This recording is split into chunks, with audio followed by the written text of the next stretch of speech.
Scrabble.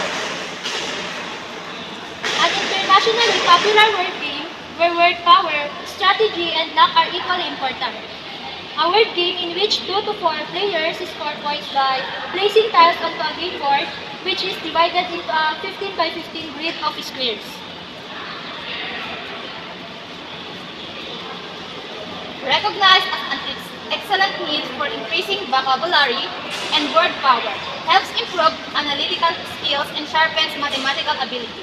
The benefits will develop more if you directly engage in the game with your family and friends.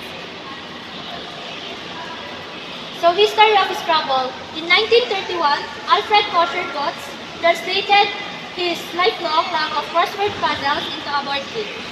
A key to the game was Gotts' analysis of the English language. But studied the front page of the New York Times to calculate how frequently each letter of the alphabet was used. He then used each letter's frequency to determine how many of each letter he would include in the game. So he is included only 4 S tiles so that the ability to make words plural would not make the game too easy. Butts initially called the game Lexico, but later changed the name to Crisscross Words after considering it and began to look for a buyer. The game makers who originally contacted rejected the idea, but Butts was tenacious. Eventually, in 1948, he sold the rights to entrepreneur and game lover James Brunot, who made a few minor adjustments to the design and renamed the game Scrabble, a word meaning to group frantically, from the Dutch scrabben to scrape or scratch. This is the hardware, the Scrabble board, the bag with 100 tiles, the tile rack, and tiles or clocks. The Scrabble board. The board has 15 times 15 grid, kung gaano siya kalaki. The board is composed of 225 squares and 100 tiles. It can be played by 2 or 4 players.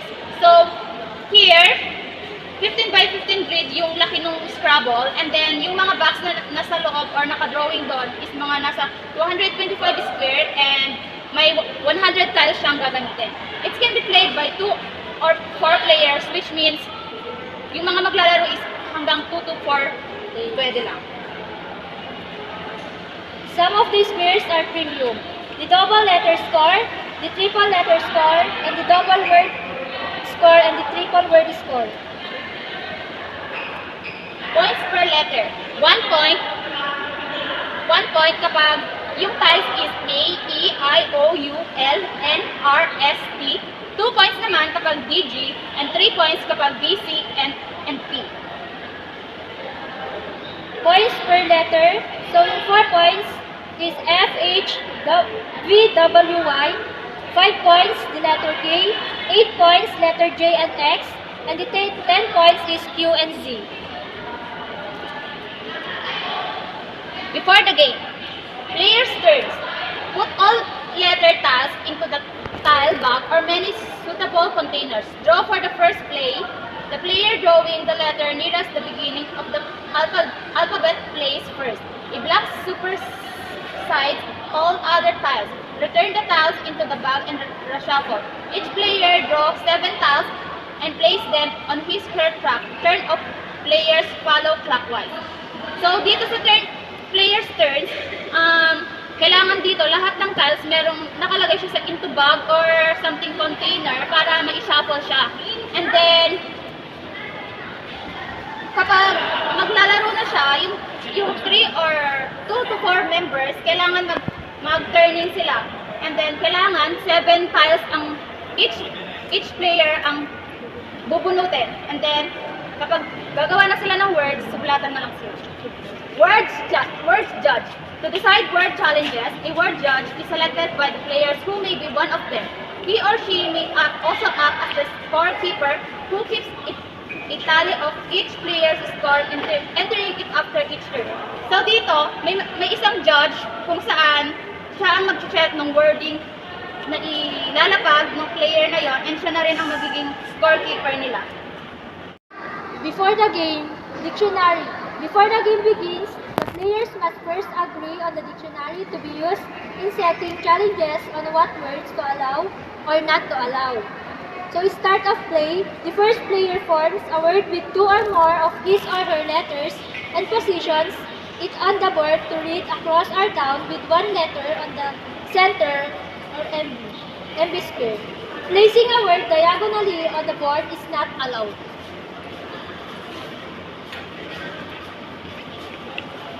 Completing a turn. A player completes a turn by counting and announcing the score for the turn. The player then draws as many letter tiles as played, thus always 7 letters on his her track. Subsequent turns. Play proceeds to the left. The second player, and then each in turn, adds 1 or more letters to those already played to form new words.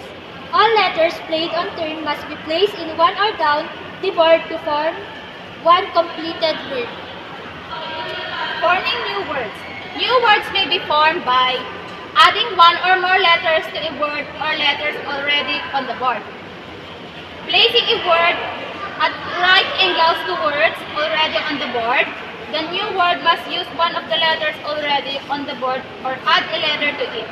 Placing a complete word parallel to a word already played so that adjustment letters also form complete words. Dito sa part na to, forming new words, kapag may wording na nakalagay sa board, pwedeng dagdagan nyo ng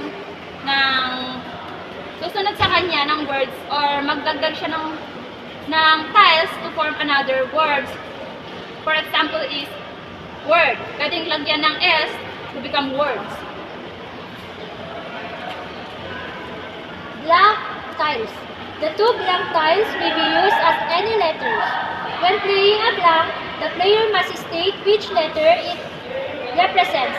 It remains that letter for the rest of the game. So dito, sa tiles, sa 100 tiles, may 2 tiles na blanco. Itong 2 blanco na to, pwede siyang maging any kind of letter na pwedeng gamitin nung nakabunot no. Replacing tiles. Any player may use his/her turn to replace any or all of the tiles in his/her track. Disregarding them face down the same number or new tiles from the back, and mixing the discarding tiles with those remaining in the back. Replacing tiles is considered a turn and the score is 0. So the premium word squares. The premium square, double word score, doubles the score of the word when 1 of the letters is placed on it. And the triple word score triples the score of the word when 1 of its letters is placed on it. Count letter premium, if any, before doubling or tripling the word score if a word is formed that covers 2 double word squares. The score is doubled, then redoubled. 4 times word score. If a word is formed that covers 2 triple word squares, the score is triple, then the triple. 9 times word score.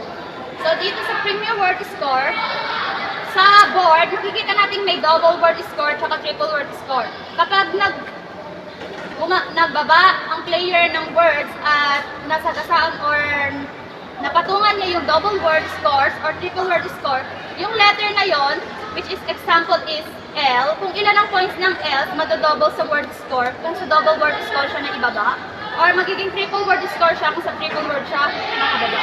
Purely things. The 2 blanks of themselves have no score value, but when a blank is played in a premium word score, the value of the word is double or triple as indicated.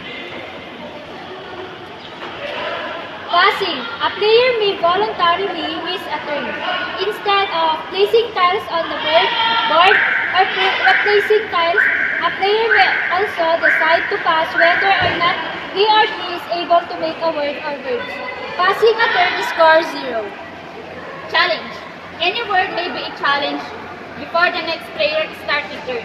If the word challenge is unacceptable, the challenge player takes back his/her letter task, loses the turn and scores 0.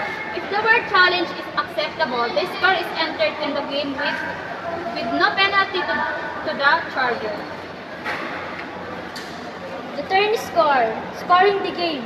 The score of each turn is the sum of the letter values in each word form are modified on that turn plus the additional points obtained from placing letters on premium squares. The score value of each letter is indicated by the number at the bottom of the tile. The score value of a blank is Scoring the game. Turn score. The score of each turn is the sum of the letter values in each word form are modified on that turn plus the additional points obtained from placing letters on premium squares. The score value of each letter is indicated by the number at the bottom of the tile. The score value of a block is 0. Premium letter. Squares the premium letter square. Double letter score. Double the value of the letter placed on it, and triple letter score triples the value of the letter placed on it. So tulad nung kanina sa sinabi ko, ganun din yung gagawin dito. Kapag natapat yung tiles ng player sa double letter scores, madodouble yon yung score niya. Pag triple letter score naman, madodouble din yun. Multiple score. When two or more words are forming same A, each G, W, and O is scored. The common letter is counted with full premium value, if any, for each word. Bingo score. Any player who plays 7 tiles on turn scores a bonus of 50 points added to the total of his or her score for the return. If yung 7 tiles na nasa kanya is nailapag niya, ibig sabihin may 50 points na siyang may i-add sa score niya. Ending the game. The game ends when all the tiles have been drawn and one of the players has used all the tiles in his or her rack. The game also ends when all possible plays have been made or all players have passed twice in a consecutive turns. At game's end, each player's score is reduced when sum of his or her rack unplayed letters. In addition, if a player used all tiles on his or her rack, the sum of the other players' unplayed letters is added to the player's score. The player with the highest final score wins the game. Players who tie for the highest final score shall equally be considered as winners. Draw.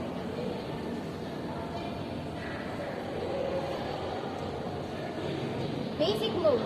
To play through an existing letter, hooking a letter to front or back of an existing word to create new words.